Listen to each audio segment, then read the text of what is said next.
Muy bien,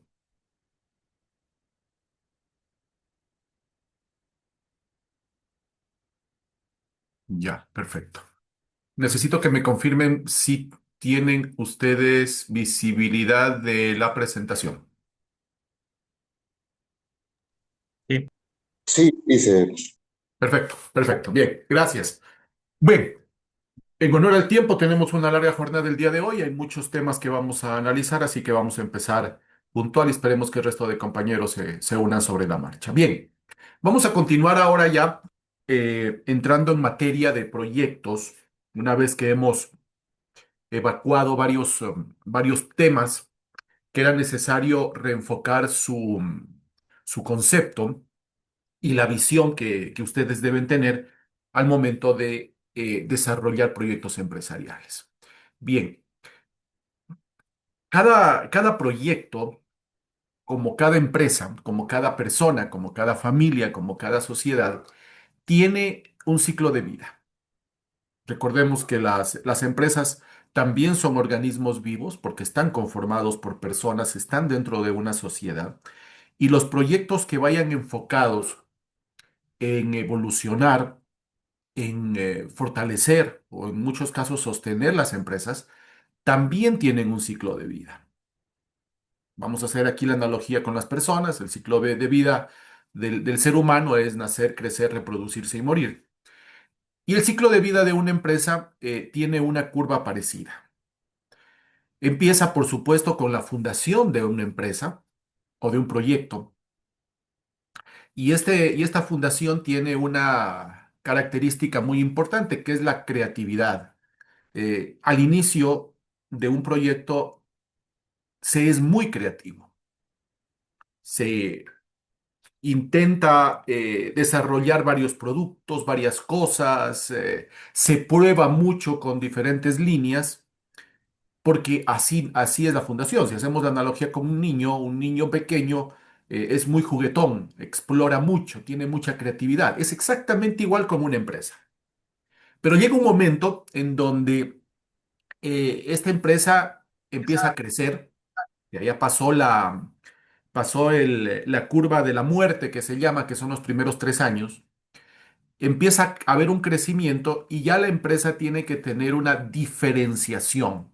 Es decir, a ver, si empezamos a hacer un poquito de todo, tenemos que empezar a diferenciarnos. No podemos nosotros seguir como una empresa que hace de todo. Me voy a enfocar en una línea de producción, en una línea de negocio, en la cual yo me sienta cómodo y que también sea rentable.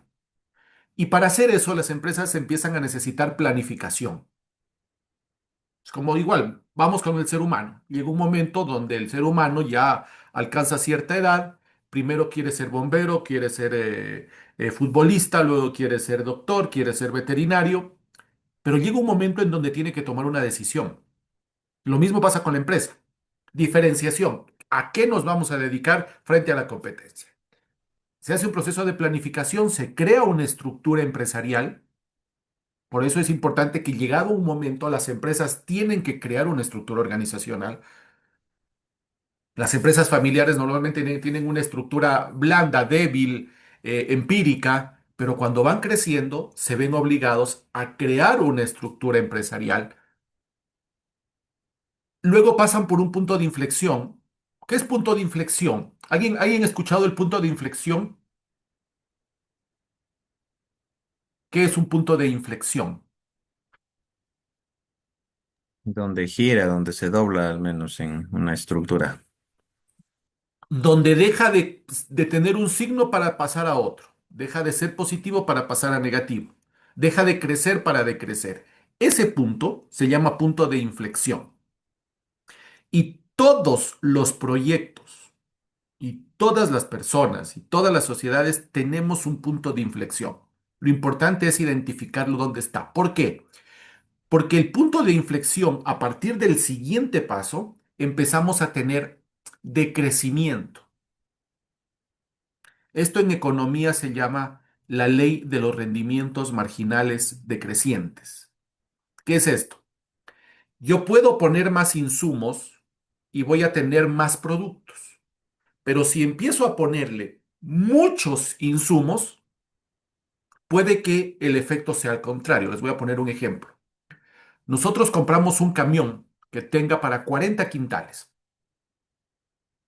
y llevamos un quintal del punto A al punto B. ¿Qué estamos siendo? Ineficientes. ¿Por qué? Porque tenemos capacidad para 40, pero apenas utilizamos uno. El costo es muy alto. Si luego le ponemos 20, hemos mejorado nuestra eficiencia, pero seguimos con un 50% de ineficiencia. Costo de oportunidad muy alto. Si le ponemos 40, estamos siendo 100% eficientes, aprovechando al máximo la capacidad de ese vehículo.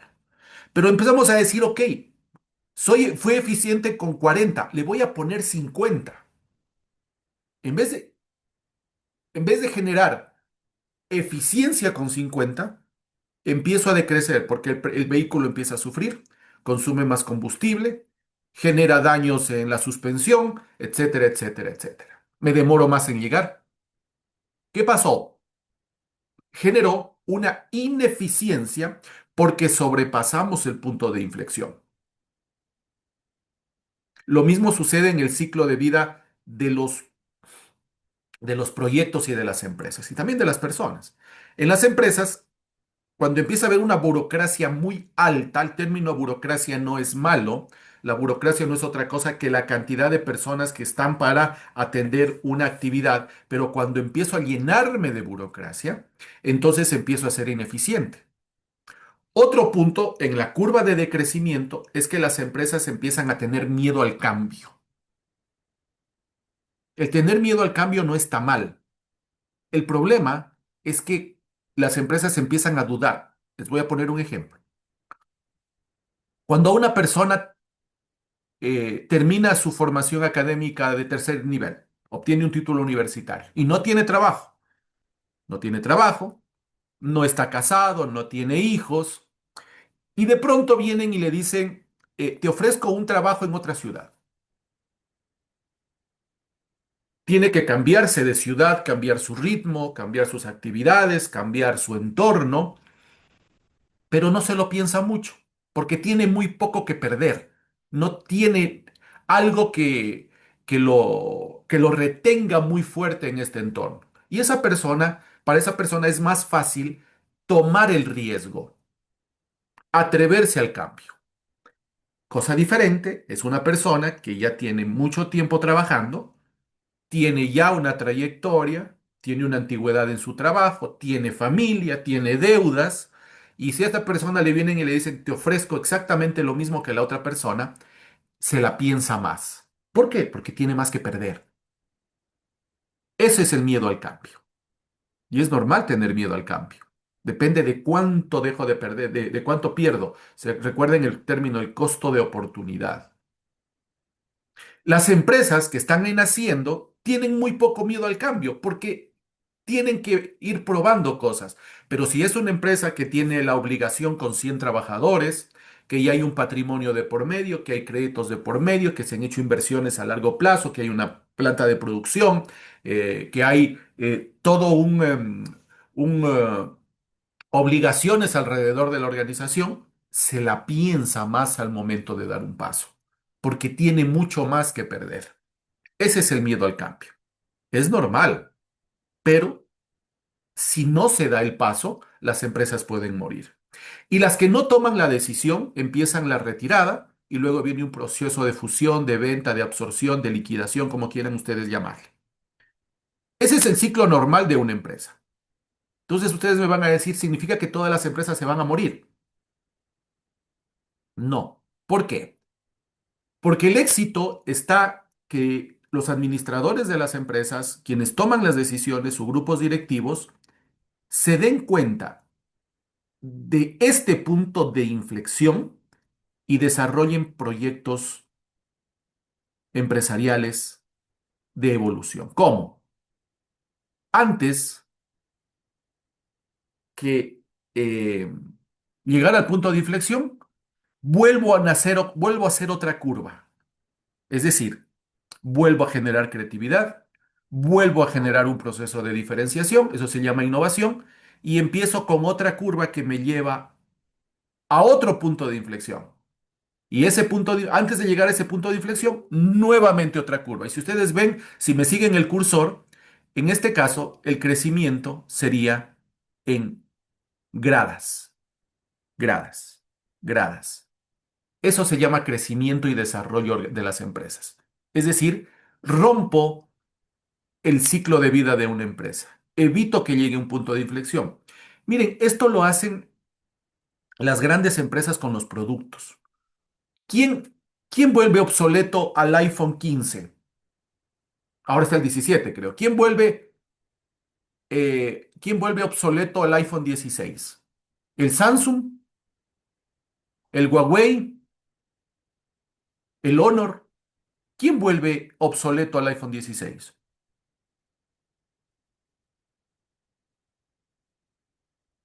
¿Qué me El dicen? 17.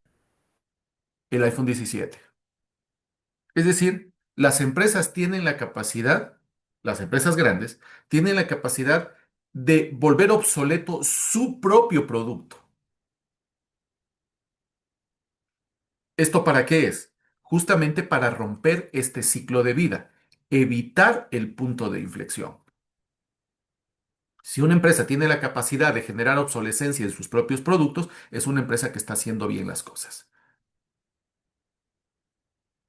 Ese es el enfoque que tenemos que debemos tener al momento de desarrollar una, un proyecto empresarial teniendo en cuenta el ciclo de vida. Y así sucesivamente. ¿Sí ven? Seguimos creciendo, seguimos evolucionando. En grada. El desarrollo tiene que ser en gradas. No puede ser un desarrollo en este modelo, en la campana de Gauss, porque lo que hacemos es crecer mucho, pero bajamos muy rápido. Tenemos que evitar que esta tangente sea muy pronunciada. Ahora sí, sigamos. Estamos en el ciclo de vida de un proyecto. Un proyecto tiene un inicio que tiene que ser estudiado, analizado. ¿Quién decide el inicio de un proyecto? La alta dirección de una empresa. La alta dirección es la que decide qué tipo, en qué momento y cómo arranca el proyecto. ¿Y qué se necesita ahí? La visión. ¿Quién aporta la visión de la empresa? La alta dirección. Ellos aportan la visión. ¿Hacia dónde queremos ir? ¿Cuál es el fin fundamental del proyecto? Lo marca la alta dirección. Una vez que tenemos las directrices del proyecto como tal, hay que hacer la planeación para la ejecución de este proyecto. ¿Qué área es la encargada de la planeación? El área directiva. En la primera está la junta de socios, en la planeación está el directorio, el área directiva. Y ahí se fijan los objetivos claros, medibles, que habíamos hablado con ustedes, ¿no? Que tienen que ser alcanzables, que tienen que ser muy claros, entendidos por todos y tienen que tener parámetros de medición, caso contrario nosotros no podemos eh, evaluar posteriormente su impacto.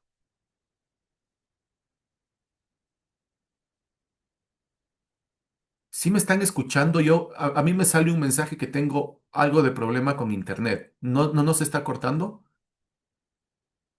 No, está bien. ¿Está bien? Ya, ok. Debe ser un problema acá. Ya, muy bien. Ahora, una vez que tenemos la planeación, pasamos a la etapa de ejecución del proyecto. Y ahí implica ya las actividades, los indicadores y las estrategias. Si no tenemos actividades claras, indicadores de medición, tanto de la ejecución como de la etapa posterior, va a ser muy difícil que nosotros tengamos la idea si está funcionando o no está funcionando.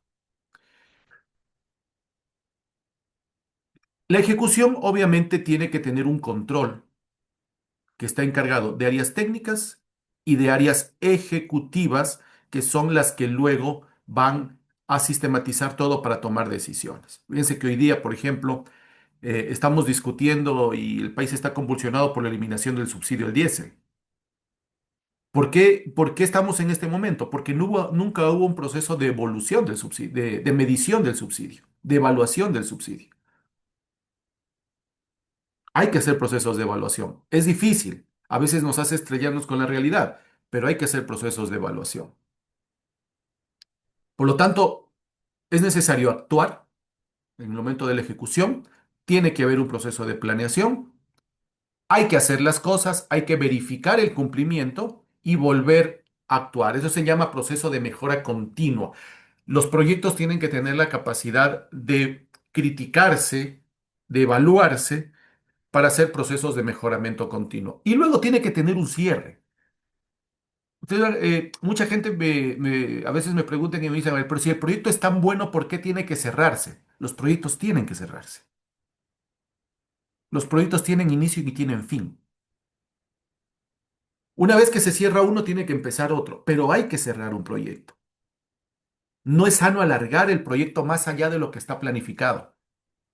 ¿A qué tiempo? ¿A 5, a 10, a 15, a 20, a 30 años? Pero tiene que tener un horizonte, tiene que tener un umbral de salida y un umbral de llegada. Siempre tiene que tener un umbral.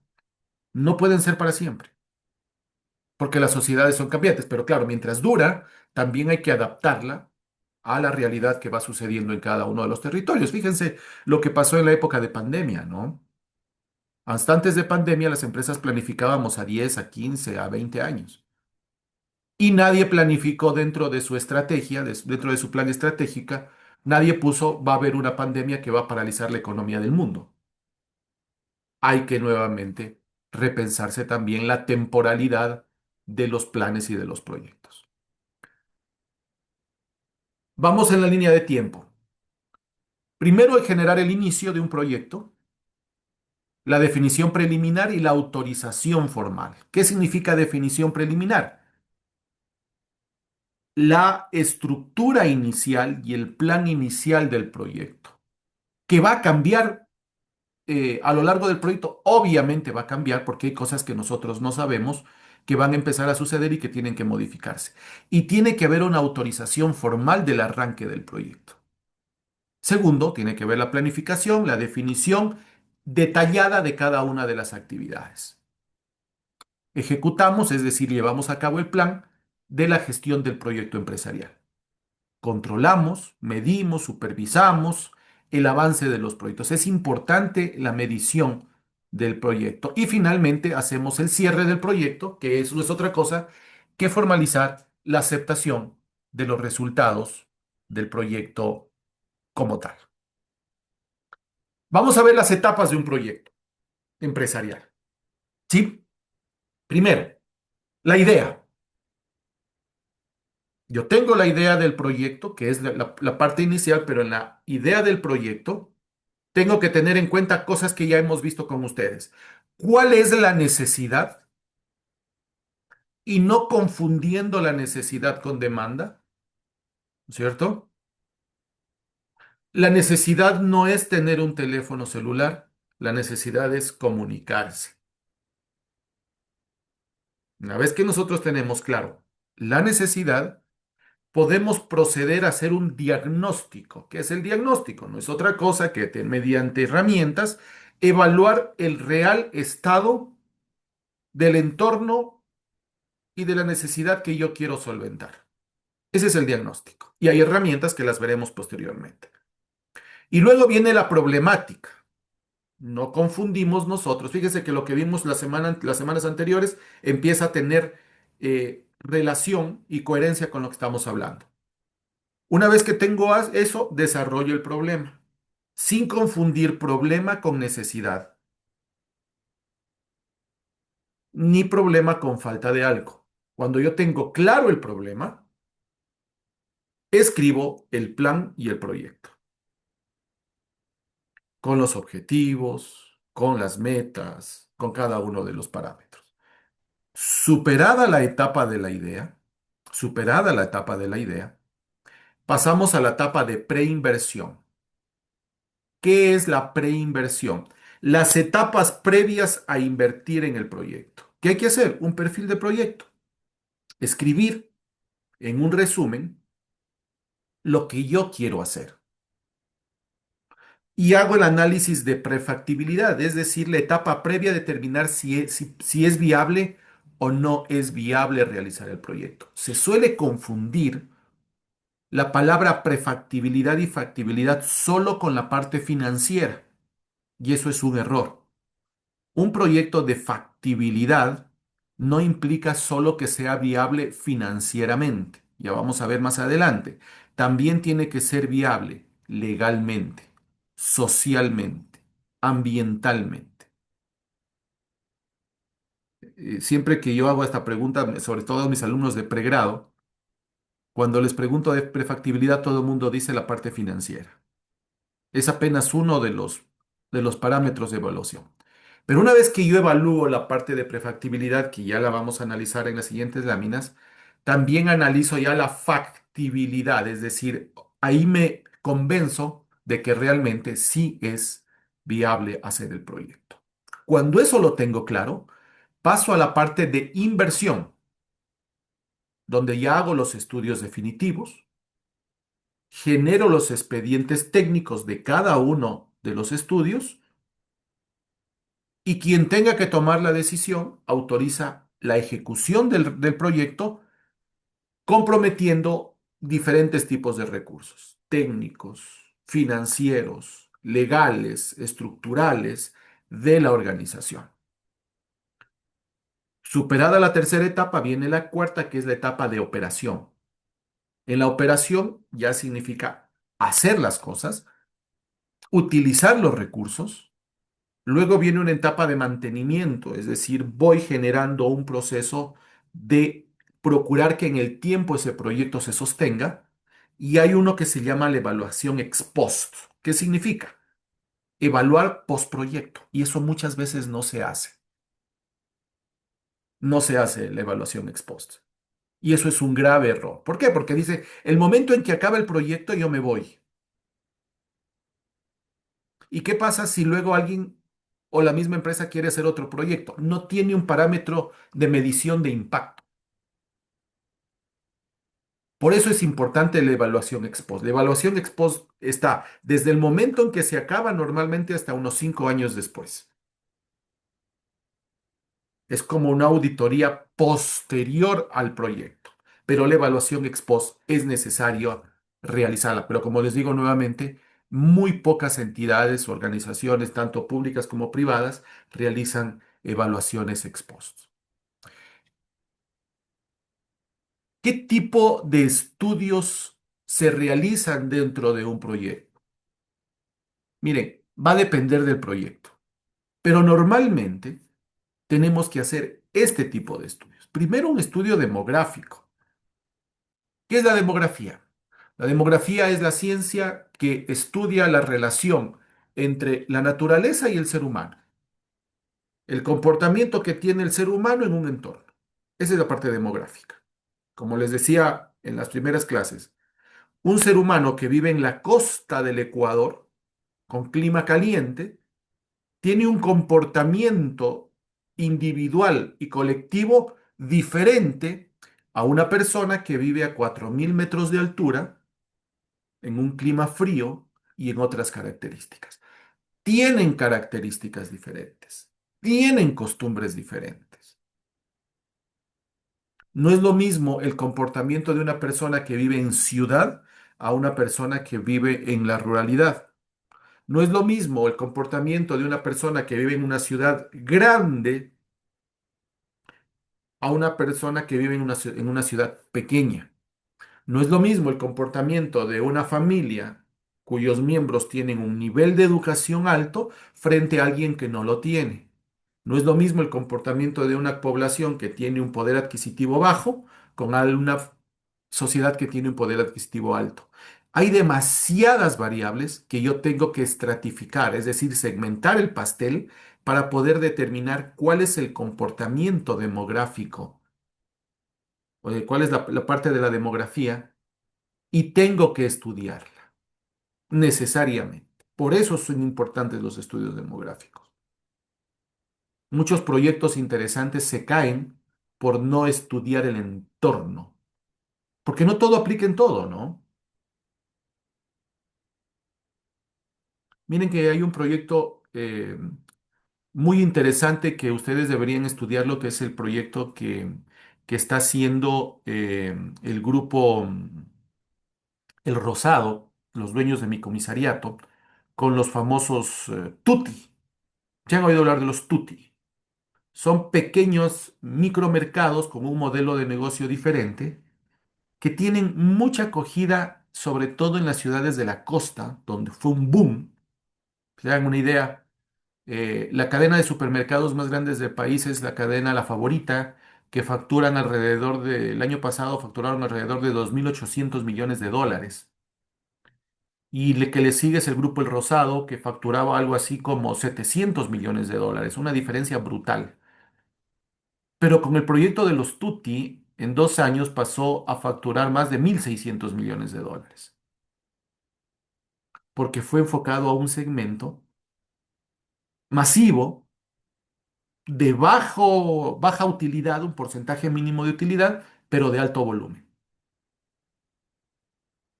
Pero hay ciudades a las que no entra, porque tiene otro tipo de características cada una de las ciudades. Es un ejemplo clarísimo de cómo uno tiene que irse adaptando a cada territorio analizando la parte demográfica. Luego viene el estudio legal, que yo lo recomiendo hacerlo primero. Puede ser un proyecto muy rentable, puede ser un proyecto de alto impacto, pero si no tiene viabilidad legal, simplemente no se puede hacer. Más aún en un país como en el Ecuador, donde las reglas del juego nos las cambian a cada momento. Es así de fácil. Miren, por ejemplo, ¿cuál es la diferencia? Solo ustedes regresen a ver Colombia y Perú. ¿Cuál es la diferencia entre inversión extranjera entre Colombia y Perú y el Ecuador? Es abismal. El año pasado Ecuador 300 millones de dólares, el Perú 6.000 y Colombia estuvo alrededor de los 11.000 millones de dólares de inversión extranjera. ¿Cuál es la diferencia? Es la estructura legal, es la seguridad jurídica que se llama. Si a mí me cambian las reglas de juego a cada momento, se vuelve inviable o se vuelve muy riesgoso. El riesgo es concomitante al mundo de la empresa. Siempre vamos a tener un riesgo. Lo que no debemos tener es incertidumbre. Y este tipo de cambios legales generan incertidumbre. ¿Cuál es la diferencia entre la incertidumbre y el riesgo? Que en el riesgo yo mido el porcentaje de fracaso que puede tener mi empresa, mi proyecto. Mientras que en la incertidumbre yo no sé ni puedo medir la posibilidad de fracaso. El peor enemigo de un proyecto empresarial es la incertidumbre. Tener una estructura legal y hacer un buen estudio legal me da certidumbre y me permite calcular y medir el riesgo que tiene el proyecto como tal. Luego vienen los estudios técnicos, dependiendo de qué rama. Si yo voy a hacer un estudio, un proyecto vinculado al tema salud, entonces tengo que tener un fuerte componente de mi estudio técnico, tiene que ser de la parte de salud. Si yo voy a hacer un proyecto vinculado a la industria de alimentos, tengo que tener un fuerte estudio técnico justamente de la industria de alimentos.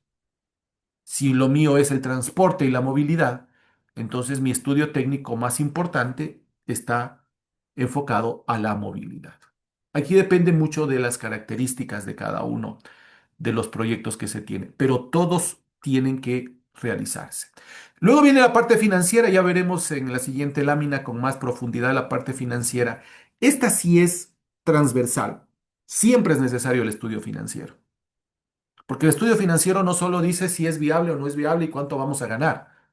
El estudio financiero tiene que decir cómo hacemos para obtener los recursos, cuáles son las alternativas de financiamiento del proyecto como tal.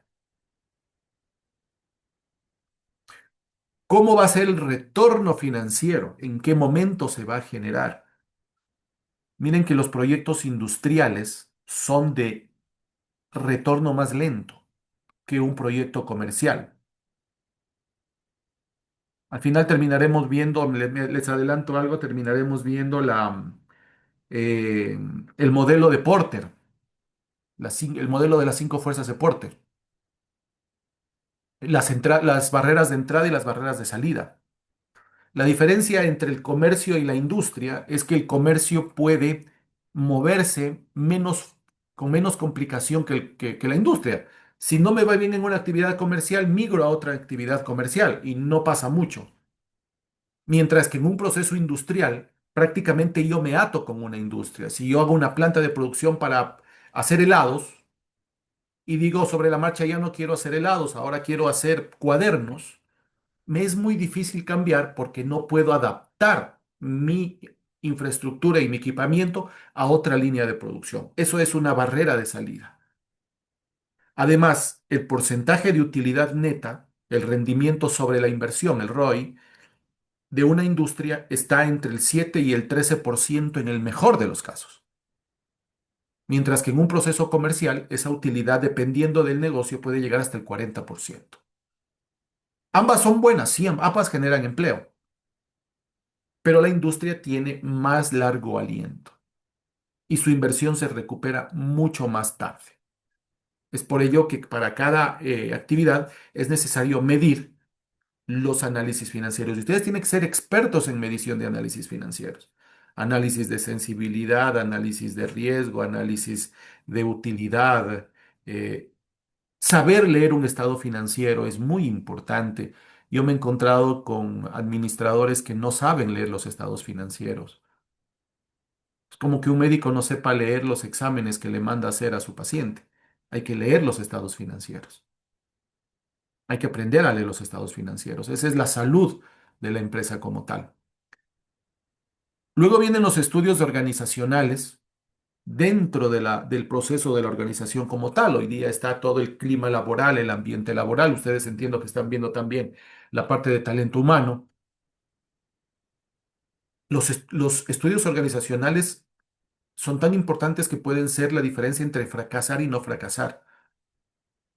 Saber cuál es el momento adecuado para poner un proyecto. Eso se llama en el lenguaje de los negocios se llama timing. ¿Qué es el timing? El timing es saber el momento exacto para ejecutar un proyecto. Muchas veces dicen el proyecto fracasó, era muy bueno y fracasó.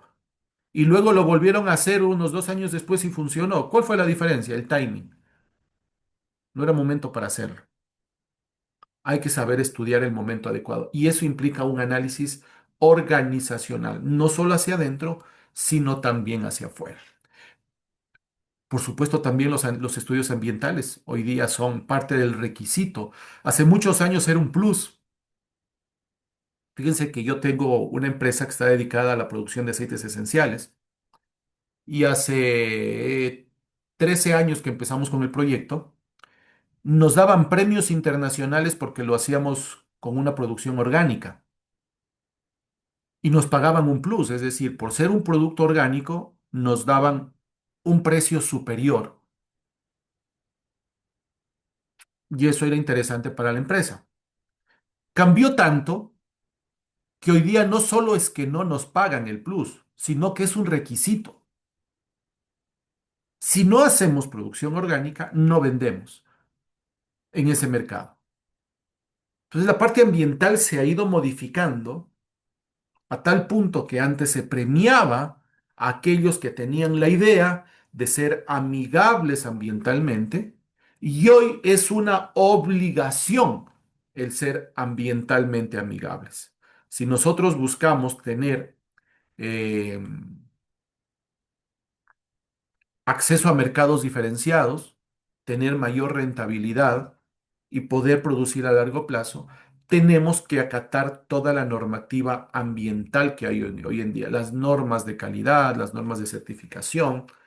Aún hay trabas, aún hay trabas, pero es necesario que todos migremos hacia proyectos que sean ambientalmente amigables. Y luego viene la etapa de negociación. Haremos un acápite de cada uno de ellos inmediatamente. Vamos al estudio demográfico, ya les di la pauta, ahora vamos a cada uno de ellos. Fíjese que en el estudio demográfico, como les dije, se estudia el clima, que es muy importante. Como les digo, no se comporta lo mismo una persona que está en el clima frío como que está en el clima caliente. La densidad poblacional es muy importante. Vivir en una ciudad de 30 millones de habitantes no es lo mismo que vivir en una ciudad de 100.000 habitantes.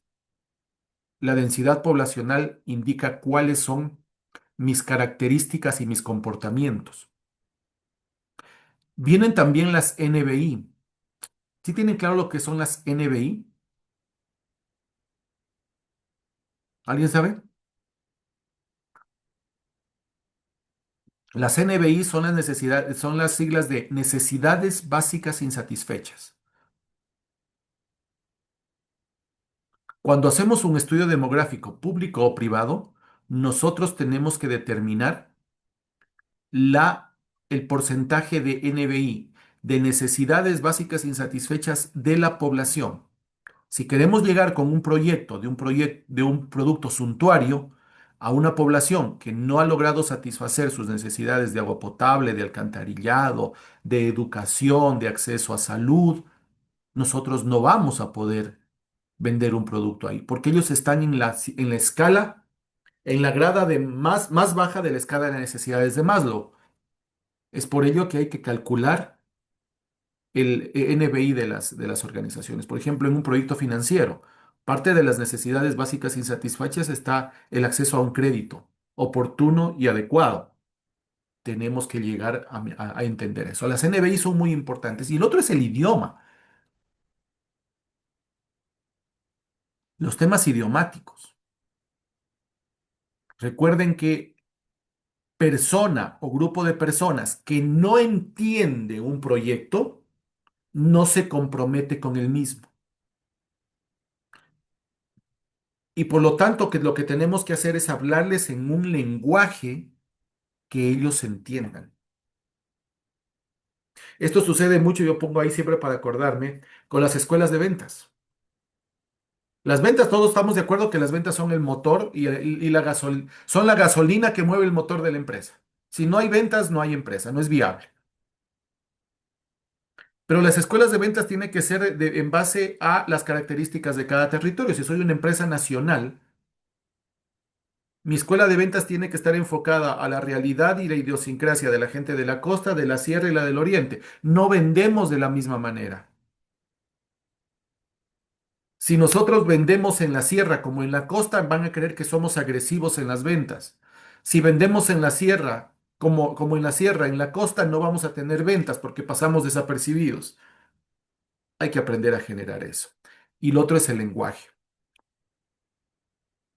Magister, una consulta. Claro, En el caso del estudio demográfico, que veo que en la parte que usted menciona, la necesidad básica insatisfecha, que creo yo que es como la parte de la partida del proyecto, ¿cómo sería de medir esto eh, o cómo cualificar o cuantificar esto para poder empezar con el proyecto?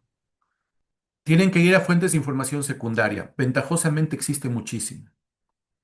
Tenemos mediciones de los diferentes ministerios, tenemos mediciones del Banco Central que van indicando el nivel de satisfacción. Por ejemplo, cobertura de El Internet, INIC también tiene en perdón, su página, el INIC también tiene en su página mucha información de eso. el INE también, que es la entidad que está dedicada justamente a los estudios. Y ellos tienen claro por territorio, fíjense que tienen hasta nivel de parroquia. Y es importante analizar todos estos parámetros. Hay fuentes de información secundaria muy importantes. Es más, sobre todo en proyectos que tienen que ver con características públicas, la motivación del proyecto tiene que tener fuentes de información secundarias de los NBI. Por ejemplo, ¿cómo valido yo que esta población necesita un sistema de alcantarillado? Tengo que demostrar que no tiene alcantarillado. Hablábamos del tema idioma. Idioma y también de dialectos. Fíjense que un buen amigo mío eh, fue contratado hace unos años por una fundación norteamericana que hacía operaciones gratis aquí en el país, y fue justamente en la ciudad de Loja, para que funcione como traductor entre los pacientes y los médicos que no hablaban español. Entonces él empezó a trabajar y dentro de esta les tocó la operación de un conscripto que estaba cumpliendo su año de conscripción en Loja y que era manabita de uno de estos recintos, de estos caseríos manabitas. Y me decía mi amigo, el médico me daba las instrucciones, me preguntaba cosas, yo le decía al conscripto y el conscripto me respondía, pero decía, yo no le entendía. Tenía palabras tan montubias que ni siquiera yo le entendía y que me eran muy difícil traducirlas. Por lo tanto, la relación entre médico y paciente fue caótica porque no nos podíamos entender. Lo mismo sucede con la empresa. Funcionario o colaborador se, eh, que no entiende o no conoce el proyecto no se va a comprometer con el mismo. A veces decimos, no, es que este colaborador no es comprometido, este colaborador quiere estar en su sitio de confort, no se compromete adecuadamente con el proyecto. A lo mejor no lo entiende o a lo mejor no lo estamos explicando bien. Recordemos que vivimos en una sociedad donde muchas de las personas no preguntan por temor. Hay que preguntar. Si uno no entiende, hay que preguntar. Lo que no puede es quedarse con la incertidumbre o con la duda. Pero quien tiene que visualizar eso es justamente quien está a cargo del proyecto. Por eso es tan importante un estudio demográfico. En el estudio legal entran los estatutos y los reglamentos. Miren que yo he hecho estudios y análisis y hace algunos años me contrató una empresa, unos 2 o 3 años, una empresa en Manta que era una empacadora de pescado, para hacer un estudio de clima laboral y de mejoramiento de clima laboral. Lo primero que hice es una empresa que tenía 200 trabajadores. Lo primero que hice fue reunirlos y preguntarles si conocen los estatutos. Y nadie conocía los estatutos. Les preguntaba si conocían los reglamentos laborales, de permisos, de todo. No los conocía. Y es la realidad, le estoy diciendo de una empresa, pero hay muchísimas más que tienen el mismo problema. Subí a nivel mandos medios. Les preguntábamos si conocíamos los estatutos y los reglamentos. No los conocía.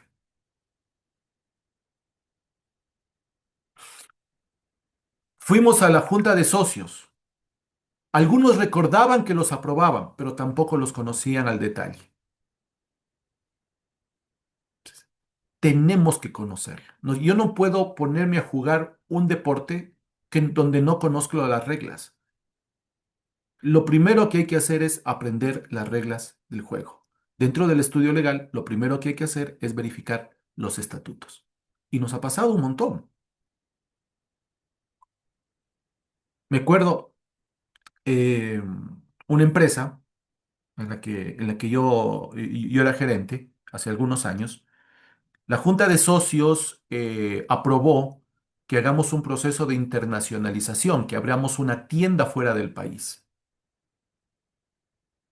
Entonces, claro, eso era parte de los retos. Yo estaba recién llegado a la gerencia y nos decían que el reto es que en este año aperturemos una oficina, una tienda fuera del país. Claro, les dijo, ok, ¿cuál es el paso? No, el paso es muy sencillo, elabora el proyecto y, y lo ejecutamos. Entonces, lo primero que hice fue ir a los estatutos. Y en el estatuto no decía que nosotros podíamos tener operaciones fuera del territorio nacional. Y ellos ni siquiera se acordaban de eso. Entonces, tenemos nosotros que en el estudio legal ver si la empresa tiene o no tiene la viabilidad para poder realizar o no un proyecto. Lo otro está las leyes y los cambios, ¿no? Que en el Ecuador son lo que menos podemos quejarnos es de aburrimiento en estos temas en el Ecuador. A cada rato cambiamos las leyes, a cada rato que generamos cambios en la normativa que va complicando muchísimo. No sé el SRI cuántos cambios de reglamentación tiene por mes, pero el hecho es que mi contadora todas las semanas me está actualizando y me dice, miren, esta es la nueva normativa de acá, cambió esto del IVA, cambió la declaración de esto, cambió lo otro. Siempre se está renovando y eso sí complica muchísimo porque sobre la marcha tocan hacer cosas. Por supuesto, hay axiomas legales. ¿Cuál es un axioma legal? El desconocimiento de la ley no me exime de culpa. Eso ténganselo grabado, porque ustedes como administradores van a estar siempre en la lupa de la parte legal.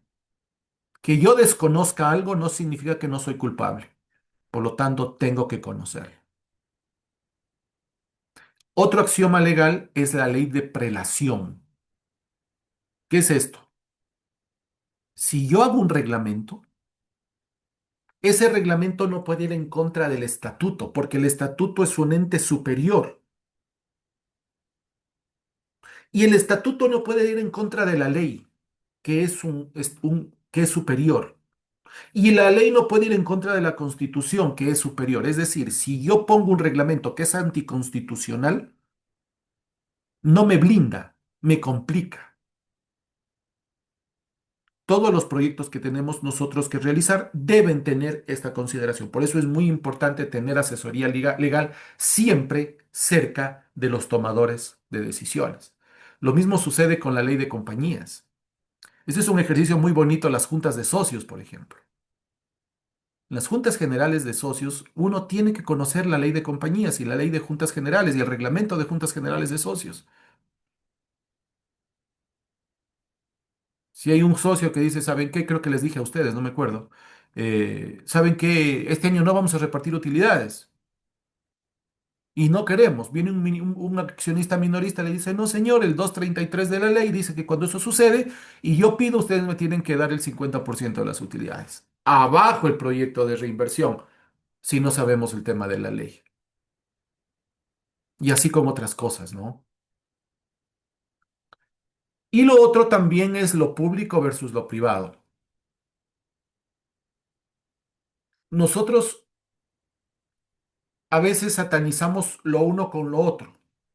No, es que lo público es más lento y lo privado es más rápido. Sí, es verdad, pero porque sus estructuras son diferentes. Y eso no quiere decir que sea ineficiente por ser público o eficiente por ser privado. Es que si confundimos los roles viene el problema. ¿Cuál es la diferencia? Yo nunca he trabajado en el sector público, pero he estado de cerca al sector público por varios proyectos, porque varios de nuestros socios son públicos. Eh, la diferencia es que en el sector público solo se puede hacer lo que está escrito en la ley, mientras que en el privado se puede hacer todo menos lo que la ley prohíbe. Esa es una gran diferencia. El uno tiene una camisa de fuerzas que no le permite moverse un centímetro más allá de lo que le dice la ley, mientras que el privado tiene un campo de acción, una cancha mucho más amplia para moverse. Lo único que tiene que tener cuidado es de no cruzar estas líneas rojas, que es la parte legal. Por lo tanto, cada uno tiene que cumplir su rol. Por eso siempre digo, el Estado no puede jugar a ser, el público no puede jugar a ser empresario. Es un mal empresario porque su estructura no le permite. Y el privado no puede jugar a ser Estado porque no está en la capacidad de crear leyes, no está en capacidad de interpretar. Lo que tiene que hacer es cumplir con la normativa. Por eso en el estudio legal tenemos que analizar todos estos temas. Nuevamente les repito, si están en lo público, ustedes están obligados y dentro de un perímetro que solo pueden hacer lo que la ley les permite. No pueden moverse ni un centímetro más allá. El privado puede hacer más cosas, pero cuidado con incumplir la ley. Vamos al estudio técnico. Los estudios técnicos tienen hoy día que tener sí o sí lo que se denomina un tema de trazabilidad. ¿Qué es la trazabilidad? ¿Han escuchado este término?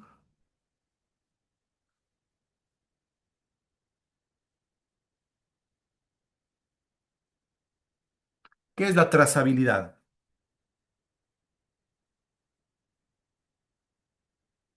¿Ni idea? ¿Será el seguimiento de un proyecto? Puede ser, sí, es un seguimiento, pero es un poquito más que un seguimiento del proyecto.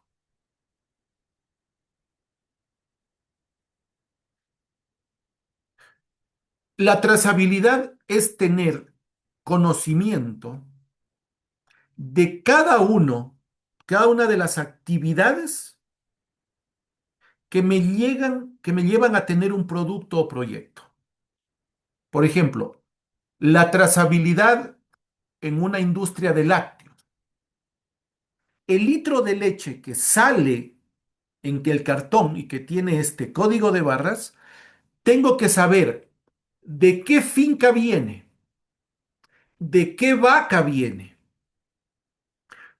cuál es el manejo de esa vaca, qué tipo de medicamentos le dieron, qué edad tiene la vaca, cómo fue transportada la leche, si la leche tuvo o no tuvo cadena de frío, si ese lote de leche entró o no entró con los parámetros de acidez, grasa, todo, absolutamente todo. Eso se llama trazabilidad, tener el conocimiento sistemático de todo lo que me lleva a la elaboración del producto. Sucede en la industria automotriz, por ejemplo.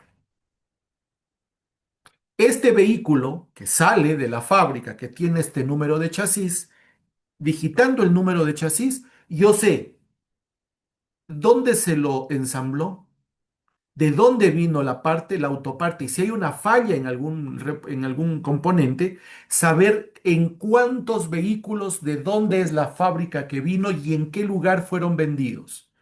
Eso se llama trazabilidad. Y hay varias metodologías, por ejemplo, el blockchain, que no es otra cosa que estas cajitas que se hacen en la nube para saber exactamente la trazabilidad que tienen. Hoy día la trazabilidad es fundamental porque de esa manera nos damos cuenta de temas ambientales, sociales, demográficos, evitar que haya trata de personas, que haya explotación a niños, a mujeres, que no hayan contaminación de productos. Les comentaba a ustedes que, por ejemplo, que es un mercado muy interesante, el mercado musulmán. El mercado musulmán no come cerdo y tiene que haber ellos exigen una trazabilidad que ningún componente de los alimentos que tienen, que ellos importan, en ningún momento se contaminó de productos de cerdo. Me brinda a mí la seguridad de que todo está funcionando. La trazabilidad, que es muy común cuando ustedes hacen un pedido. Muchos hemos hecho pedidos a través de estas plataformas logísticas internacionales. Lo pueden hacer a través de Amazon, el eBay, lo pueden hacer a través de, ¿cómo se llama el de ahora, el chino? Se me fue el nombre, Temu. Alibaba. El Temu, ¿no es cierto? Y otros más. ¿Qué hacen eso? Cuando ustedes ingresan a, por ejemplo, a Amazon, les sale la trazabilidad, el tracking, ¿no es cierto? De dónde está su paquete. Entonces, su paquete fue despachado en este momento a través de esta empresa, está en tránsito, llegó a aduana, está por salir de aduana, fue entregado a la empresa local tal y en 2 días estará en su puerta. Eso se llama trazabilidad. A mí me da tranquilidad, al otro le da tranquilidad y nosotros podemos hacer un manejo eh, técnico y un manejo transparente de todo el proceso productivo. Eso tiene que generar un estudio técnico eh, para poder nosotros tomar decisiones, saber dónde se quedó, cuál fue el problema, dónde se, dónde se generaron cuellos de botella. Luego viene la sistematización. ¿Qué es sistematizar? Sistematizar es toda esta información, ponerla en un lenguaje sencillo y medible para poderlo interpretar, si no tengo demasiada información. Y ahí en la sistematización hay varias metodologías, entre ellas, por ejemplo, el blockchain, que me permite a mí determinar cómo voy sistematizando la información y volviéndola amigable para poder también tomar decisiones en cuanto a eficiencia. Luego vienen los procesos. Tenemos nosotros que generar procesos productivos, procesos administrativos que vayan convirtiendo en eficiente a una organización. Los proyectos empresariales buscan eficiencia. Tenemos que tener procesos en el momento de generar estos proyectos. El encadenamiento productivo. ¿Qué es encadenamiento productivo? ¿Han escuchado el término?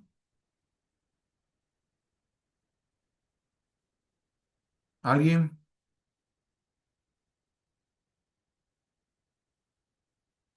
De pronto el estudio de la cadena de valor de un ¿Qué es la producto. cadena de valor?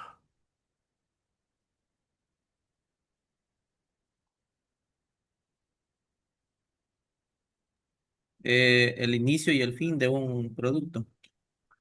Es todo el proceso productivo y saber en qué espacios le vamos poniendo valor.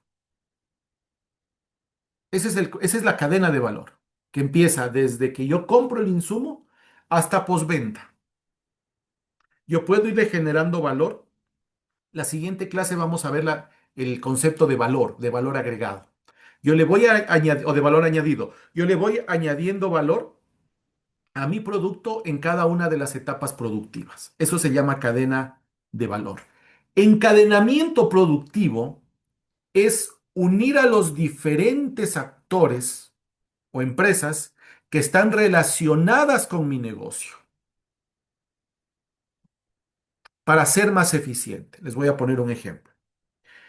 Hoy ninguna empresa o muy pocas empresas pueden hacer de la A a la Z. No. Lo que tienen que hacer las empresas es aliarse con expertos en cada cosa. Yo soy experto en producir aceite. Yo no soy experto en transportar aceite, a menos que sea una empresa gigante.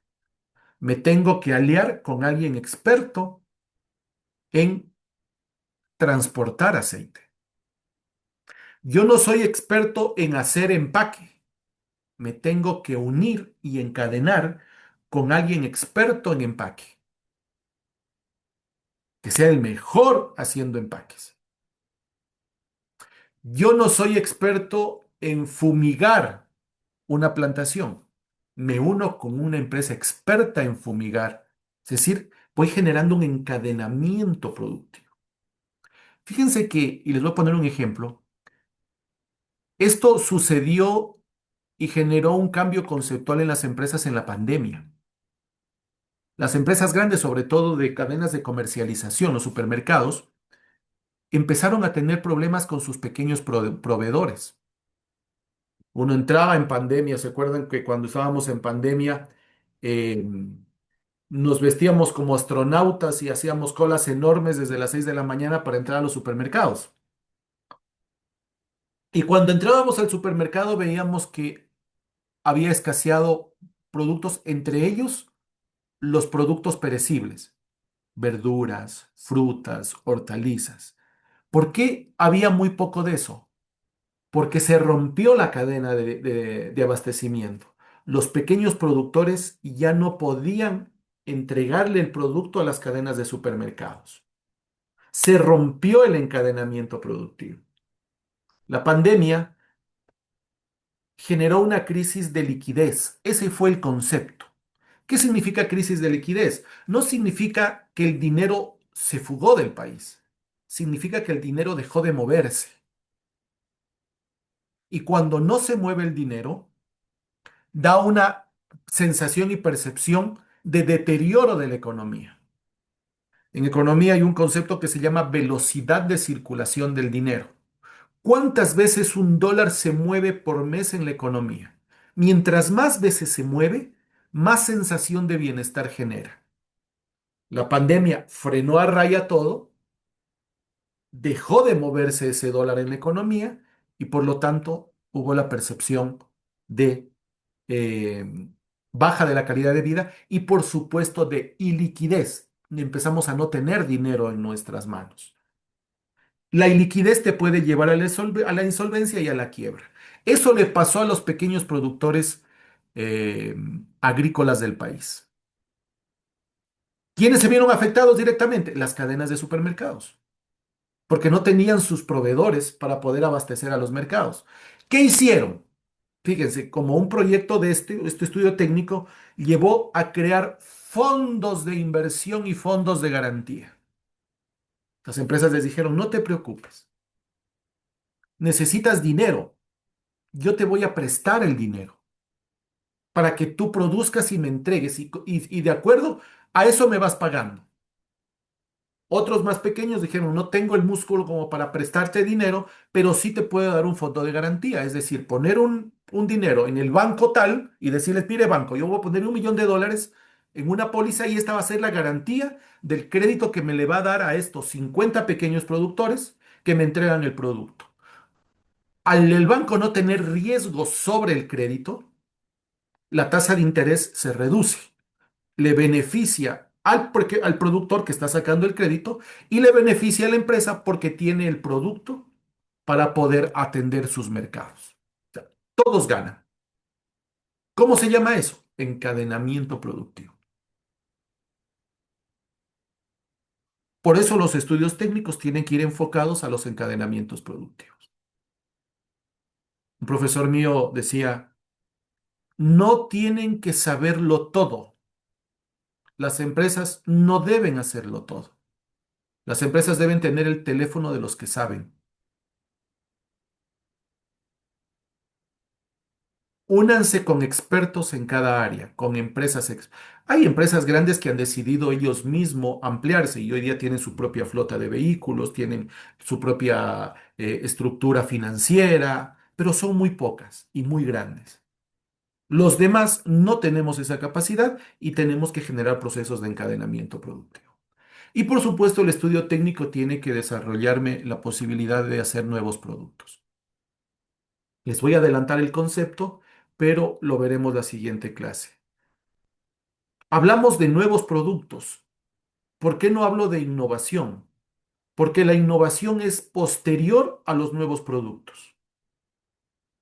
Para quienes estamos en el mundo de los negocios, la innovación es el éxito en el mercado de un producto nuevo. Si no hubo éxito en el mercado, si no hubo ventas, nunca fue innovador, se quedó como nuevo. Tiene que haber un concepto de ventas, de que a la gente le agrade. Solo ahí podemos hablar de innovación. En el tema financiero, les decía que íbamos a desglosar el estudio financiero. Cada vez que nosotros hablamos de estudio financiero, lo primero que se nos viene a la cabeza son las fuentes de financiamiento. A ver, si yo voy a hacer un proyecto, necesito dinero. Y la gente habla inmediatamente crédito. Mucha gente acude, que acude a que evaluemos los proyectos de ellos, nos dice, yo no puedo hacer este emprendimiento porque no tengo dinero. La respuesta que les decimos es por dinero, no se preocupen porque no hay. Pero sí hay cómo conseguirlo. Y fíjense que solo yo les puse aquí 10 fuentes de financiamiento. El préstamo es solo uno de 10. Por eso un proyecto bien estructurado tiene muchas fuentes de financiamiento. Evaluemos varias. Hay el capital semilla, hay fondos que otorgan capital semilla en unos casos reembolsables, en otros no reembolsables, a proyectos que sean interesantes de apoyar. Hay que postular a estos fondos, hay proyectos que están permanentemente generando proyectos de capital semilla. Pero estos proyectos de capital semilla tienen ciertas limitaciones. Pues nosotros tenemos un fondo de capital semilla y nos hemos dado cuenta a lo largo de estos años que, por ejemplo, nosotros no damos dinero en efectivo al proyecto que gana. porque el dinero en efectivo muchas veces estas personas no tienen la disciplina financiera para aprovecharlo bien. ¿Qué hay que hacer en este caso? Manejar nosotros los recursos e ir entregando insumos, maquinaria, permisos, norma sanitaria, cosa que necesita la empresa para poder desarrollarse. Otra de las cosas que los capitales semillas no deberían financiar es, por ejemplo, sueldos. Eso debería ser una contraparte de la otra, de la empresa. No todo tiene que ser gratis. Luego viene el préstamo bancario tradicional, donde los bancos y el sistema financiero hoy en día ha abierto una gama de financiamiento, ¿no es cierto? Hay el financiamiento joven, financiamiento para mujeres, financiamiento rural, hay el crédito productivo, hay el crédito comercial, hay el microcrédito. Y la gente dice el microcrédito es más caro, sí es más caro, porque es más personalizado y hay mayor riesgo. Por eso la tasa de interés es más cara. Hay el factoring, ¿no es cierto? Que no es otra cosa que la preventa de facturas para poder conseguir financiamiento. Otra fuente de financiamiento son los amigos y la familia. Muchas veces no se lo considera, pero es verdad. Varios de los proyectos que han iniciado con créditos reembolsables o no reembolsables de la propia familia. No por venir de la familia el tratamiento del crédito tiene que ser diferente. Hay que saberlo poner dentro de los estados financieros y saber que tiene un costo el dinero. Hay el crowdfunding, es decir, conseguir recursos, salir al mundo, presentar el proyecto y conseguir fondos de diferentes fuentes de financiamiento para arrancar. Hay los capitales ángeles que hoy día están muy de moda, ¿no es cierto? Grandes empresas que han decidido aportar a la sociedad a través de fondos ángeles para también desarrollar nuevos proyectos. Fondos de inversión, programas gubernamentales, hay también programas de los gobiernos que apoyan a temas de emprendimiento. Hay el Venture Capital, salir también a buscar este tipo de financiamientos, incubadoras y aceleradoras. Hay otras también que son, que son importantes, que son relevantes. Es decir, hay multiplicidad de En, fuentes de en financiamiento. nuestro medio, para las micro, los colombianos que comúnmente se conoce que también financian los micro, las pequeñas producciones. Pero ¿formales o informales? Obviamente son informales, ¿no? Sí, y eso es Pero, lo o que, sea, es una realidad que está y hay, presente. pero eso hay que evitar. Una de las recomendaciones técnicas que debemos hacer es no caer en el agiotismo. El agiotismo es el término técnico para decir chulquero. O sea, si nosotros caemos en eso, primero las tasas de interés son brutalmente altas, lo cual vuelve inviable cualquier proyecto. Es por ello que es necesario crear las condiciones para facilitar crédito. Yo siempre digo que no existe más crédito más caro que el que no sale a tiempo. Es por ello que hay que tener entidades del sistema financiero. Se recomienda siempre ir al sistema financiero, pero ese sistema financiero tiene que ser ágil y tiene que ser incluyente, porque si no las personas se ven obligados a caer en este tipo de fuentes de financiamiento que son altamente riesgosas. No existe negocio que pueda tener una tasa de retorno tan alta para pagar un crédito de esas características. Es realmente muy complejo, muy, muy complejo. Le dicen, claro, es fácil, pero si ustedes solo me va pagando $1 diario, $2 diarios, $10 por semana, pero cuando se ponen a hacer el análisis financiero, resulta que la tasa de interés en dólares sobrepasa el 60, 70, 100%. Eso no es viable. No hay viabilidad financiera que soporte una tasa de interés de ese tamaño. Luego hay que analizar también en el estudio financiero la rentabilidad proyectada. Hay varios indicadores, el ROI, por ejemplo, ¿no? La rentabilidad sobre la inversión, la rentabilidad sobre las ventas, que nos va a permitir a nosotros determinar cuál es en este giro de negocio, cuál es la rentabilidad esperada luego de impuestos que tiene que tener cada uno eh, de los proyectos como tal. Flujos de efectivo. Los proyectos tienen que tener flujos de efectivo. Yo he visto cientos de proyectos que se caen no porque no sean rentables, no porque hayan sido mal estructurados, porque no se hizo un buen flujo de efectivo. Axioma financiero que deben tenerlo ustedes en la cabeza. La iliquidez me lleva a la quiebra. La iliquidez me lleva a la insolvencia. ¿Qué es la liquidez? La liquidez es la capacidad de hacer dinero rápido, dinero de fácil movimiento para cubrir necesidades en el corto plazo. ¿Cuándo se dice que una empresa es líquida? Cuando tiene plata en el banco que la puede sacar o cuando tiene un activo que lo puede vender inmediatamente.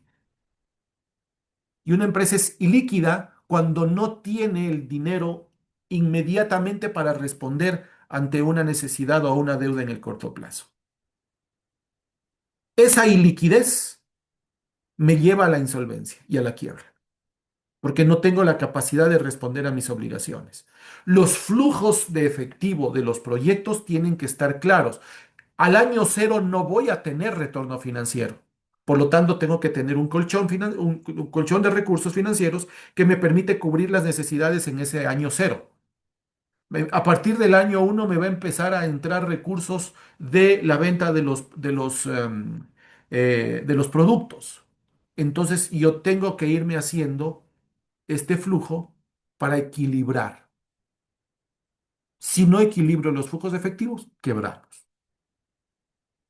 Eso hay que considerar siempre en un proyecto y obviamente el retorno financiero, ¿no? Nadie invierte para perder, ni el Estado invierte para perder. El Estado no busca un retorno financiero, pero sí busca un retorno económico. ¿Qué- ¿Cuál es la diferencia entre financiero y económico? Lo financiero es lo monetario, lo cuantitativo, y lo económico es lo cuantitativo más la parte social, más parte de lo cualitativo, mejoramiento de la calidad de vida. Si el Estado invierte, un Estado municipal, local, invierte $100.000 en un alcantarillado, espera, haciendo un proceso de indexación, espera $100.000 en beneficio o en mejoramiento de la calidad de vida de la gente, que ya no se enferme, que ya no tengan parásitos los niños, de que la gente viva bien, de que los hospitales no se llenen, de que la gente no se muera. Si cuantificamos eso, tiene que dar $100.000. Eso se llama indexación. Entonces, el retorno financiero tiene que existir siempre al finalizar un estudio de estas características.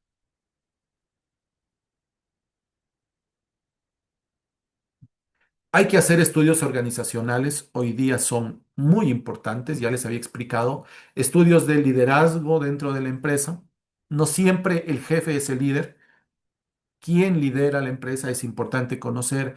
Temas comunicacionales, hoy día los temas comunicacionales son muy importantes para que todo el mundo esté enterado de todo. Temas de diversidad, temas de reconocimiento, de responsabilidad, de apoyo, de formación, de calidad de vida, de estructura. Yo siempre cuento esto de reconocimiento porque eso genera a veces rechazos o sesgos dentro de una empresa. Siempre lo cuento porque a mí me sorprendió muchísimo. Eh, yo estudiaba ya hace muchos años una maestría donde tenía compañeros de diferentes lugares del Ecuador. Era una maestría que le estudié en la ESPOL de Guayaquil.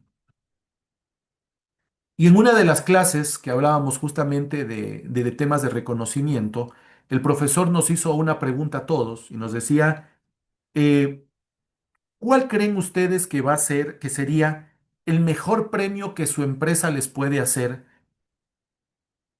para premiarlos por haber hecho algo realmente extraordinario? Ustedes hicieron algo extraordinario por la empresa. ¿Qué podría hacer la empresa por ustedes? ¿Cómo les gustaría ese reconocimiento? Entonces todos empezamos a decir, miren, nos gustaría que la empresa, unos decían, nos sube el sueldo, otros decían que nos den un bono, otros decían que nos den vacaciones pagadas, otros decían que, dependiendo de la realidad de cada uno, ¿no? Otros decían que me asignen un parqueadero en el parqueadero principal de la empresa, ¿no es cierto? Que me paguen un curso, pero la mayoría decía un bono económico. Hasta que llegó un compañero mío que era marino, era de la Marina del Ecuador. Y él dijo, eh, lo que yo esperaría es que en la reunión donde está toda la toda la Marina, en el auditorio, el comandante general de la Marina pronuncie mi nombre, me haga pasar adelante y me felicite por haber hecho un trabajo grande.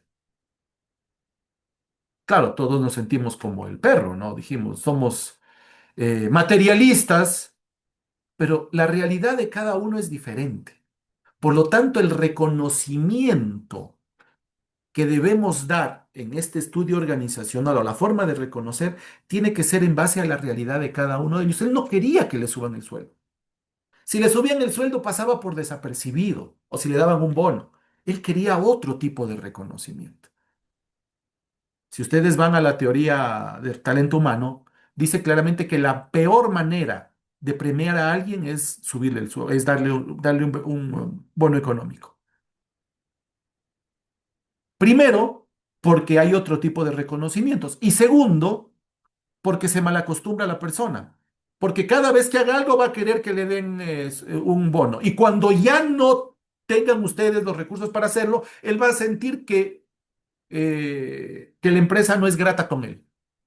Por eso hay que cuidar mucho los beneficios laborales que nosotros damos. Yo no quiero decir que no hay que dar beneficios laborales, pero hay que evitar excedernos en los beneficios laborales. ¿Por qué? Porque los beneficios laborales, recuerden, son irrenunciables. Una vez que yo lo pongo, no lo puedo quitar nunca más. No existe regresión de derechos. Por eso hay que tener muchísimo cuidado. Fíjense que cuando los inversionistas vienen al Ecuador, a mí me ha pasado con inversionistas que han venido y que dicen, a ver, no entendemos cómo así te hay que pagar el 15% de las utilidades de los accionistas a los trabajadores. En ningún lugar sucede eso, en el Ecuador sí. Y ese es un freno a la inversión extranjera. Y la pregunta es, ¿podemos quitar? Ya no podemos quitar. Ya no podemos quitarlo. Si yo estoy en la posición de empleado, qué bonito tener el 15% de utilidades, pero estoy en la posición de inversionista, me preocupa. Y si la empresa pierde, ¿el trabajador me va a dar el 15% de las pérdidas para cubrir la estabilidad de la empresa? No, solo está en lo bueno, no en lo malo. Hay que tener mucho cuidado. Por eso estos estudios organizacionales son realmente importantes hacerlos previo a la toma de una decisión. En los estudios ambientales, nosotros hablamos de la descripción del proyecto ambiental, que está muy de moda hoy día, sobre todo con el tema minero, ¿no? Descripción y análisis de las zonas y poblaciones que se encuentran involucradas con el proyecto. Todo proyecto genera un impacto. Lo importante es tener claro que tiene que haber un equilibrio. Hay una paradoja, hay una paradoja que ustedes deben analizarla, que es la paradoja de la conservación y el desarrollo. Nos dicen, a ver, la única manera de conservar es no generando desarrollo. Pero si yo no genero desarrollo, esta población empieza a tener problemas económicos y va a regresar a ver a la naturaleza para vivir de ella. Pero si yo genero desarrollo, en cambio, depredo al medio ambiente. ¿Qué mismo? O conservo o desarrollo. La solución es equilibrio. Hay proyectos, hay ejemplos donde se puede tener ambas cosas, generar conservación y generar desarrollo. Por supuesto, hay lugares en donde no se puede explotar fuentes de captación hídrica, algunas cosas, pero en el resto sí.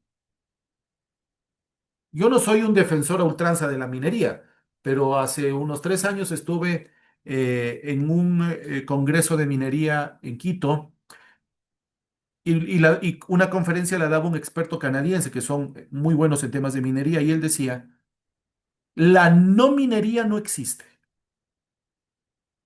porque si un lugar se sabe que hay minería, la única manera de que no le exploten es que el gobierno, los gobiernos, pongan miles de militares y policías a cuidar ese lugar.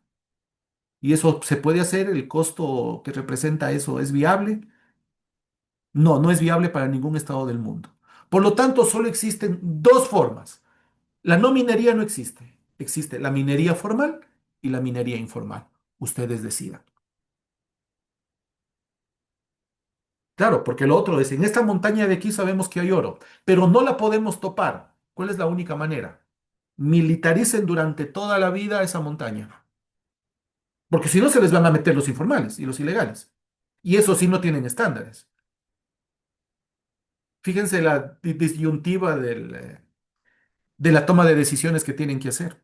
Entonces, hay que ir un poquito más allá de simplemente decir sí o simplemente decir no. No se puede hacer o sí se puede hacer. Hay que identificar los posibles impactos del proyecto y la evaluación, ¿no es cierto?, de todo lo que tiene que ver los estudios de impacto ambiental para el Estado y para las empresas. Tenemos que cumplir con regulaciones y estoy de acuerdo que tenemos que cumplir con regulaciones. No estamos en un estado de anarquía. Las empresas debemos cumplir con normativas ambientales, pero esas normativas ambientales tienen también que dejarnos producir, cuidando el entorno, pero dejarnos producir. Que hay lugares más sensibles en donde la normativa es mucho más fuerte, efectivamente, pero hay que hacerlo porque vivimos nosotros en un entorno y todos deben tener la posibilidad de generar desarrollo. Luego vienen los estudios sociales. Los estudios sociales son de los grupos humanos que se encuentran relacionados con las empresas. ¿Cómo nos ven las empresas, los grupos sociales a las empresas? O al municipio, a la prefectura o al gobierno, ¿cómo nos están viendo? ¿Qué incidencia tenemos en ellos? ¿Cómo nos insertamos en la dinámica de cada grupo social? Eso también tiene que estar en el proyecto como tal. ¿Cómo influimos en ellos? Y aquí entramos en un tema ya vinculado a negociación, que forma parte de los estudios. Yo les puedo decir que de la experiencia que tengo, en lo que más débil es un emprendedor ecuatoriano es en negociar.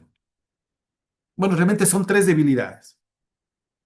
Es muy débil en costos, en sacar costos es muy débil.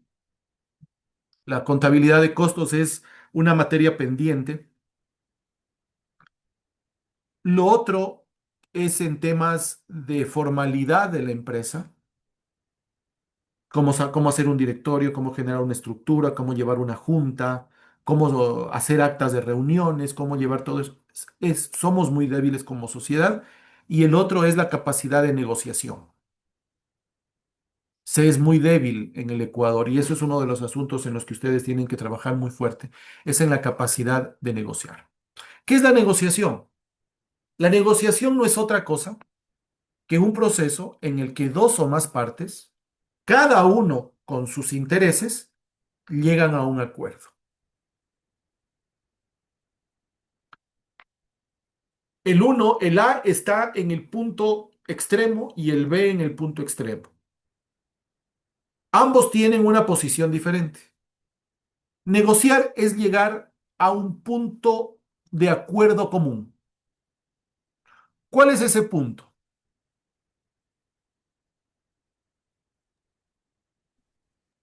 Sería un ganar-ganar de las dos partes. ¿Pero en dónde? El uno está en el A y el otro está en B. ¿En dónde se encuentran?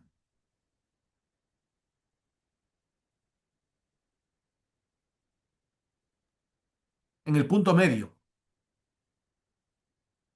No siempre. Mejor dicho, casi nunca. ¿Por qué? Porque la economía y la sociedad no es exacta. Se encuentran en un punto en el que es atractivo y en el que ambas partes se sienten satisfechos. A veces un poquito más a la derecha, a veces un poquito más a la izquierda, ojalá cerca del centro, pero normalmente nunca en el punto medio. Y esa es la diferencia entre igualdad y equidad, que también es un concepto que ustedes deben aprenderlo a manejar. Igualdad es darle a todos lo mismo, necesiten o no necesiten. Mientras que la equidad es darle más al que más necesita y menos al que menos necesita, pero procurando el desarrollo de ambos. Una negociación debe buscar equidad. El objetivo es encontrar la solución que, aunque no sea perfecta, sea aceptable y beneficiosa. Eso es un proceso de negociación. Y un proceso de negociación puede durar 2 segundos como puede durar 2 años, dependiendo de lo que se esté negociando. Y hay varias técnicas de negociación, ¿no? Ya que hablamos de estos estudios, hay varios temas de negociación. Primero hay una negociación que se llama acomodativa, es decir, cedo para mantener la relación entre las dos partes. Es demasiado complicada, conflictivo, ok, ok, voy a ceder para mantener la relación. Inicialmente en el corto plazo es bueno, pero en el largo plazo me puede complicar, porque me van a volver a presionar para seguir acomodándosela a una parte para que yo ceda y mantenga la relación. Hay que tener mucho cuidado, pero llega un momento en donde tenemos que hacer ese tipo de negociación. La segunda es la competitiva, es decir, esta es la agresiva, esta es la que entramos de lleno a negociar lo que más podamos, el mayor beneficio para mí. Y en la negociación tenemos que tener claros los números. ¿Qué números? A ver, si somos una empresa de producción, yo tengo que tener claro cuántas unidades puedo producir, cuántas unidades puedo vender, cuál es el margen de utilidad mínimo que yo puedo ganar, cuál es el margen de utilidad máximo que le puedo dar a la otra parte. Si no tengo claro eso, no puedo negociar.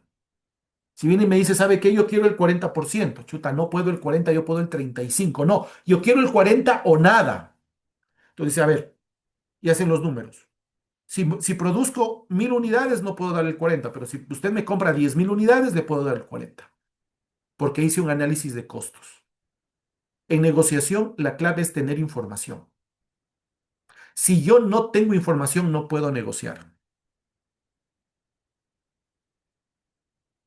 Condición primera para negociar, tener información. Si no hay información, señores, no se metan a negociar. Van a perder. La información es clave al momento. ¿Qué información? Yo tengo que saber todo de mi competidor. Todo. Yo tengo que saber todo del negocio del competidor. Y lo más importante, tengo que saber todo del producto que estoy negociando. Precio, calidad, volúmenes, capacidad de respuesta, cobertura, certificaciones. Todo lo que yo voy a negociar, debo saberlo. Y debo saber de la otra parte cuáles son sus necesidades, qué es lo que requiera. El que más llega a conocer a su competidor tiene una alta probabilidad de ganar la, eh, la negociación. Luego hay otra eh, negociación que se llama la negociación colaborativa. Esta es la que ustedes decían, el ganar-ganar. Gana el uno, gana el otro. Es la que más se mantiene en el tiempo. Porque claro, el ganar-perder hace que mi ego funcione, pero estoy matando a una empresa competidora o proveedora. Y eso es malo porque luego ya voy a tener una posibilidad menos de generar negociación. Si yo tengo varias alternativas, yo puedo hacer una mejor negociación. Pero si solo me queda una alternativa o muy pocas, el poder de negociación no está de mi lado, está del otro lado. Es igual, eso es el modelo de Porter, ¿no? Yo no puedo negociar bien si tengo una camisa de fuerzas. Si el 90% de mis ventas está en un cliente, él tiene el poder sobre mí, no yo sobre él. Por eso se habla de diversificar los clientes. Si un cliente se va, no pasa nada porque tengo el 90% restante en otros clientes. Pero si mi cliente me compra el 90%, yo dependo 100% de él. Él se va y yo quiebro. Hay que diversificar el portafolio de clientes. Lo mismo con proveedores. Si hay un proveedor único en el mercado, ese proveedor único va a poner sus condiciones. No puedo hacer negociación colaborativa. Y eso tiene que estar en el estudio, porque sí o sí le tengo que comprar a él. En cambio, si estoy en un momento en donde existe eh, un espectro de posibilidades, ¿no es cierto? Un portafolio amplio de proveedores, entonces la negociación la tengo yo y empezamos a buscar el mejor precio posible. Hacia allí debo llevar yo a la empresa, pero eso tiene que estar plasmado en el estudio. Un estudio de proveedores y un estudio de clientes. Recuerden lo que dice el dicho empresarial. No pongan todos los huevos en la misma canasta. No tengan un único o un gran cliente.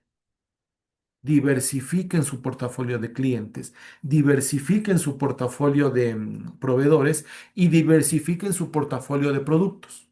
Si un producto ya no funciona, tengo 10 más que me están alimentando el mercado. Eso pensando en la negociación. Si yo tengo eso, llego más fuerte a una negociación. Caso contrario, llego condicionado a una negociación. Y el otro sabe, porque el otro sí sabe cuáles son mis potencialidades o mis debilidades, y las va, y créanme, crean que las va a aprovechar. Las va a aprovechar. Hay otro tipo de negociación que se llama la negociación evitativa, es decir, no quiero negociar. Ustedes dicen, pero eso es bueno, depende. A veces no es bueno negociar o alargar la negociación hasta que cambien las condiciones. Miren que hay muchos casos empresariales que en momento de elecciones de los países deciden alargar las negociaciones y dicen, después de elecciones hablamos. ¿Qué quieren ellos? Quieren evitar una negociación hasta ver las reglas del juego. Claro, ganó tal candidato, entonces la cosa puede ir por aquí. ¿Negocio o no negocio? ¿O me salgo de la negociación? O hay algunos que dicen, queremos ver el comportamiento de este año del mercado. No negocio en este momento. Queremos ver cómo termina la situación de los aranceles de Estados Unidos. No negocio en este momento. Está por firmarse un tratado de libre comercio con tal país. Me espero para negociar. Posiblemente ahora hay un problema, ayer estuve en el Perú, hay un problema con un hongo en las plantaciones de banano que están afectando al Ecuador y al Perú. Ya es muy preocupante y han hecho análisis binacionales. ¿Qué están haciendo en este momento las empresas? Paremos un ratito, queremos ver el impacto que va a tener esto para hacer nuevas inversiones. Negociación evitativa. En cualquiera de las cuatro hay un parámetro básico. Ese parámetro se llama información. Mientras más información tengan, mejor capacidad de negociación ustedes van a tener. ¿Cuál es la mejor de todas? La que se adapte a las circunstancias que ustedes están. Yo no recomiendo las negociaciones que son ganar-perder. Yo gano, tú pierdes.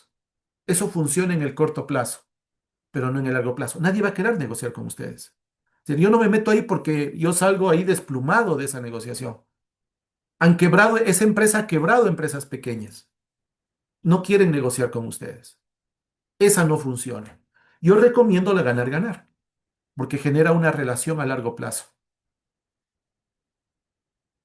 donde hay una colaboración. Recuerden lo que habíamos visto en la clase anterior, hace unas láminas, el encadenamiento productivo. El encadenamiento productivo nos permite a nosotros desarrollar relaciones a largo plazo. Yo tengo que llevarme bien con mi proveedor. Fíjense un tema interesante. A veces en el sector público no se puede hacer esto, ¿no? Porque en el sector público la ley dice tenemos que subir a un portal de compras públicas, ver que eh, que las empresas cumplan con los precios con las condiciones y escojo el mejor precio posible, luego de un proceso de puja que se llama. Mientras que en el sector privado, muchos a veces decimos, ok, yo prefiero hacer una relación a largo plazo con mi proveedor. No siempre el más barato es el mejor. Y si esta empresa me está dando un buen precio, esta empresa necesita la seguridad de que voy a ser su cliente en un periodo amplio, mediano plazo, para que le sea rentable y pueda amortizar la inversión que está haciendo en mí.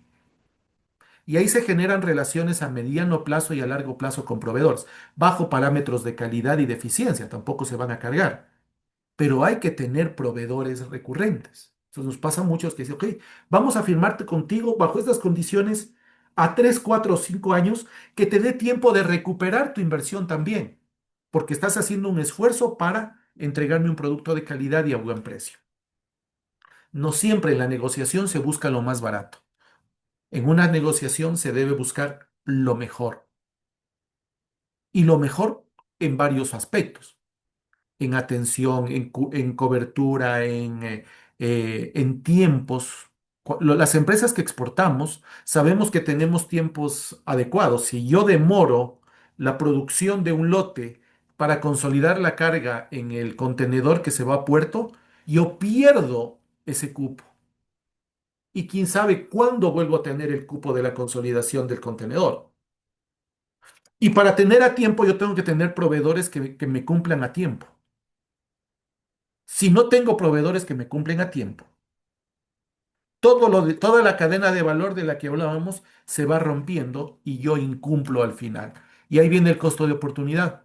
Prefiero un proveedor barato que es incierto que me cumpla y que voy a perder cuando no pueda consolidar la carga y atender el mercado. O prefiero un proveedor que no es el más barato, pero que me va a permitir que se me cumplan todos los tiempos. O voy a tener un proveedor que no tiene los estándares de calidad o no está estandarizado los dotes de producción, que también sucede muchísimo. Tengo que tener proveedores que me cumplan con esa normativa, con esa lógica. Todo eso va en un proceso de negociación. Por lo tanto, ¿cuál es la mejor negociación? La que haga que ambas partes se sientan satisfechas. Esa es la mejor negociación posible. Las otras negociaciones hay que hacerlas en algún momento, pero no son sostenibles en el tiempo. Las que son sostenibles en el tiempo son aquellas que a nosotros nos permiten tener eh, una relación fluida y cercana con nuestros proveedores o con nuestros clientes. ¿Alguna pregunta hasta allí?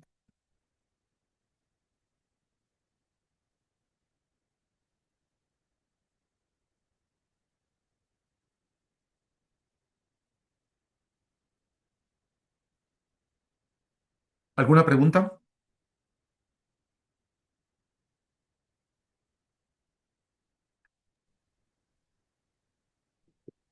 De la clase de magíster no tengo ninguna pregunta, más bien quería preguntar sobre las tareas que tenemos para esta semana y también a ver si nos puede ayudar o no sé si la subió y no vi la grabación de la semana pasada, ya que yo no pude asistir y quería ¿Ah, que no está revisarla. subida? Parece que le revisé y no la encontré, no sé si de La pronto subí, vi a lo mal. mejor la puse, a lo mejor no la Revisé en la habilité y está unidad uno y en la oculta. unidad 2 porque Ya, esa creo que ya está en la unidad 2, ¿no? a Es ver, clase de la déjenme unidad. revisar ahorita mismo, ¿sí? Déjenme revisar ahora mismo. Eh, sí, tienen razón, no la... Sí, le he puesto oculta, sí, le he puesto oculta, no le he puesto... Ya, inmediatamente le subo, ¿sí? Le suben unos minutos. El día de mañana tienen ya las tareas de esta semana, ¿sí? Están subidas ya las tareas de estas 2 semanas, porque ya nos quedan 2 semanas de trabajo. Así que ya, y también al día de hoy he estado estos días de viaje, así que perdónenme, no he tenido tiempo de revisar los documentos, el recién llegué anoche. Hasta el día de mañana también ya calificamos todos los trabajos de la unidad 1. Espero que les haya ido muy bien también en la prueba. Magíster, una consulta. En cuestión de los trabajos de la unidad 2, ya que estaba revisando que ya solo hay tiempo hasta este domingo, Mm. creo que hay 28, ¿los va a modificar de pronto Voy a como lo hizo modificarles, les voy a la... dar un par de días más para que ustedes tengan la posibilidad. Supongo que los modificaré hasta el 30 o hasta el 1 de octubre. Listo, listo, Magíster, Sí, entonces. sí, no Muchas se gracias. preocupen, cualquier cosa también estamos a la hora. ¿Alguna pregunta adicional a esto? Ah, un favor, tenemos el jueves, tenemos que recuperar una hora de tutoría que me coincidió justamente con un viaje y ya se me retrasó y no pude atender. Así que me gustaría ver la posibilidad que el próximo jueves podamos tener 2 horas seguidas, ¿les parece? Quizá empezando un poquito más pronto para poderla hacer. ¿Estamos? Sí, de mi parte no hay problema, nos avisen nomás. Les voy avisando con todo. Si no tenemos más dudas, el siguiente tema es un tema más amplio. No me gustaría empezarlo hoy porque nos vamos a quedar a medias con los temas. También ahí son varios conceptos y algunos trabajos que tenemos que realizar. Entonces, si no tienen más preguntas, el día de mañana, por favor, esperen ya los trabajos en sus plataformas. Ya les avisaré también por el grupo para seguir avanzando con la materia. Les envío un abrazo a todos. Muchísimas gracias. Ingeniero, perdón que le interrumpa. Claro, Cintia. Muchas gracias. Tal vez será posible poner los trabajos como para el primer fin de semana de octubre, más bien, porque usted dice que de pronto se puede mover hasta el 30. Yo también por asuntos personales voy a tener que ausentarme unos días y no creo que sea posible, no creo que avance más bien con los trabajos para el 30. De pronto podríamos ponerlos para el primer fin de semana de octubre. Voy a hacer la consulta, no creo que haya problema, pero como cuando me paso varios días tengo que consultarlo a la dirección de la maestría, pero no le veo Ya, problema. Si es que no hay ningún problema, yo les alargaría hasta el domingo 5 de octubre. No, no, no ya, habría problema, pero lo voy a consultar y en el grupo les voy a poner. ya le dejo esa Ningún inquietud. problema. Ya Muchísimas saben, gracias. la idea es poder ir generando que ustedes vayan aprendiendo. Entendemos también que la modalidad les obliga a ustedes también a compaginar esto con los temas laborales. Así que no, la flexibilidad en estos casos me parece adecuada. Así que por ese lado no se preocupen. Ya, muchas gracias, ingeniero. Muy amable, eso era todo. Buen día. Gracias. Un buen día a todos. Un abrazo. Buen día con todos. Muchas gracias.